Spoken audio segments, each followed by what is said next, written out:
me.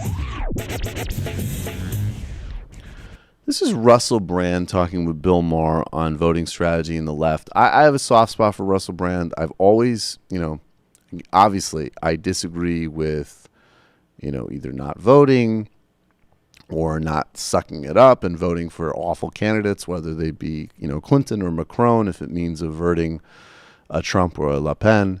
But I do think actual fascism, exactly. But I do think that it's, I think that Brand articulates a perspective that is useful to. It's going to be an important part of our kind of rhetorical and strategic approach moving forward on the left. And this is here he is talking with Bill Maher. You have expressed reservations about voting itself. Where are you on voting now? Well, Bill, I think that the dominant political parties have a real obligation, as Harold was just explaining, to present the voters, by which I mean human beings like me, real vision, real possibilities, and to transcend the idea that they are merely managers of bureaucracies whose role it is to prevent us being, I suppose, bludgeoned by lunatics like the current one. So I feel that what But you would agree that it would be better if people had voted for Hillary Clinton, right? Yes, I wondered if you would ask me that. Come on, please. Well, look, we're getting along so good. do you think like... Hillary Clinton would not be pulling out of the Iran deal or the Paris climate deal or... It's really, I respect you and I admire you very much, and I think you're a courageous man.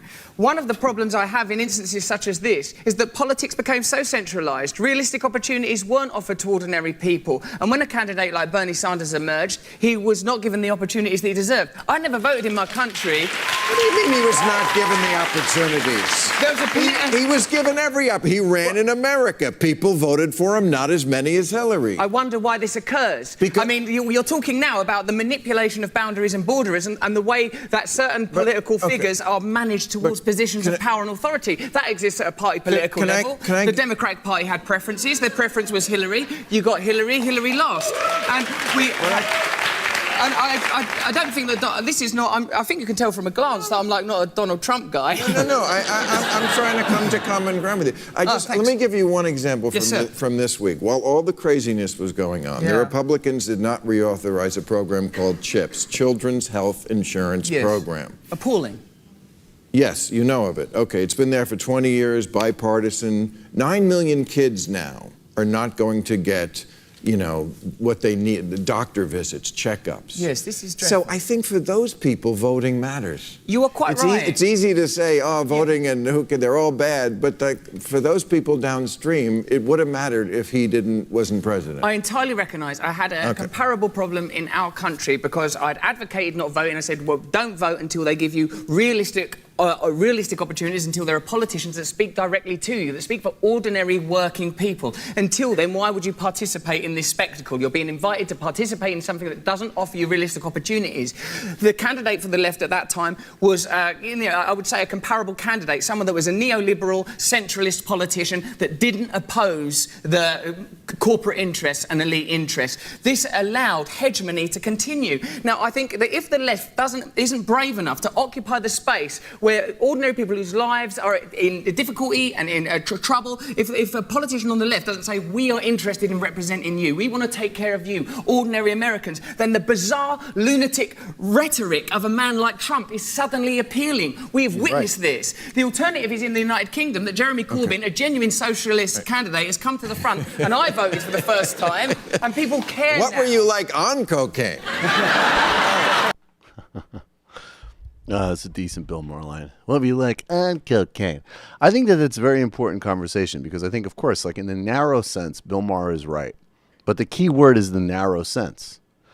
So what people are going to need to do is synthesize those two positions. And I think, Brand is already getting there. And in fact, if I recall correctly, he didn't finish the story, but I think he actually did advocate voting for Ed Miliband in 2015. Yeah, he might not have voted himself, but they had like a YouTube live stream from his kitchen. Right. He brought Ed Miliband on his YouTube show. So even then he was recognizing that of course, and this is the perfect balance. The perfect balance that needs to happen is voting can often be an incredibly. I mean, look, I have the opportunity in my city council race coming up here in early November. I'm very excited to vote for Jabari Brisport.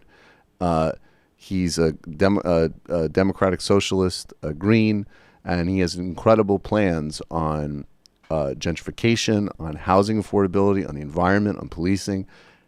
I want him in the city council, and he can be in the city council. That's an affirmative vote. Voting for Bernie Sanders is an affirmative vote. Voting for Jeremy Corbyn is an affirmative vote. But there's also just the obvious that you vote to minimize the damage, and you vote to make sure that 9 million kids stay on a fucking health insurance thing. It's grotesque that that's even a question. But then on the other hand, we must not narrow our conversation to that. We need to push the boundaries of what is expected from politics, what politicians offer, and never settle for the type of centralized technocratic mediocrity that Brand is talking about. So I think Russell Brand's actually getting to the right place. And I just wish that somebody could answer the Bill Maher question with, yes, of course, Hillary's better than Trump. What's next?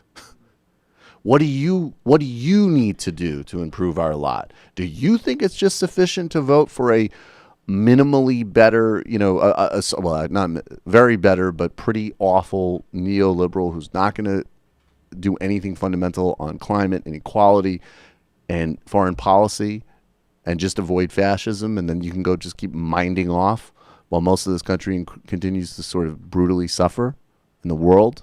Do you think that's good enough, Bill? Answer the obvious and then go on the offense. But as long as you can't answer the obvious, you're not going to look credible. Because if you can't get that Hillary Clinton's better than Donald Trump, I mean, come on. Then that's when we get into just some fucking dumb shit. Hi, folks. Sam Cedar here. We still need your help on our Patreon page. YouTube ads have come back, but not nearly as much as we had before. So if you can help us out, any little bit helps. Head over to our Patreon page right at this URL, and you'll help us keep helping you by making videos